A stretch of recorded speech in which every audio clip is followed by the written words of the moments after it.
এই কদিনই দেখছি বাবি অনেকটাই সকাল সকাল উঠছে, ভোর বলা চলে আমার ক্ষেত্রে, একদম 5টায় উঠছে। তো আমার তো সেই সময় ওঠার ক্ষমতা থাকে না, তো ও সেই সময়টা ওর বাবা দাদুর কাছেই থাকে। তো তারপরে ওরা যখন ফ্যাক্টরি যায় তারপরে আমি উঠি। তো এখানে যেমন আজ অনেকটাই আমি সকাল সকাল প্রায় 6টায় উঠে গেছি।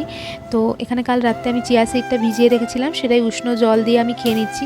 আর জল গরম করতেও নিজের জন্য ভালো লাগে না, যার জন্য আমি ফ্লাক্সে করে রাখি। তো তারপরে এখানে একটু রুটি করে নিচ্ছি, আজকে বাবিকেও রুটি দেবো। আর তার সাথে আমি একটু করছি পনির পরোটা, তো যেটা আমি কিছুদিন আগে একজনের ব্লগ দেখে শিখেছি। তো সত্যি এটা খেতে দারুণ হয়, ভাবলাম নিজের জন্য একটু বানিয়ে ফেলি।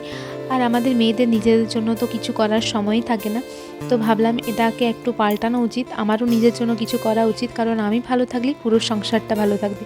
সেই মতো করেই আমি এখানে পরোটাগুলো করে নিচ্ছি। তোমরাও চাইলে কিন্তু একদিন ট্রাই করতে পারো। আজকে ওর বাবা ছিল না, সকাল সকাল বাইরে গেছিলো, সেই জন্য আমি করে নিচ্ছি। ওর খাওয়া চলবে না, এরপর ও যদি না খায় সেখানে আমিও খেতে একটু কীরকম লাগবে, সেই জন্য আজকে বানিয়ে নিচ্ছি। তো ধোকাটা রেডি করে এদিকে পেঁপেটা বসিয়েছি, অমনি দেখছি বাবি দৌড়োদৌড়ি করছে বাইরে।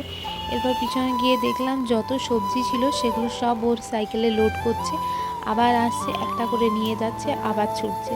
এরপর রান্না ফেলে আমাকেও মাঝে মাঝে ওর পেছন পেছন ছুটতে হচ্ছে, আর এইগুলোতেই না একটু বেশি পরিশ্রম লাগে।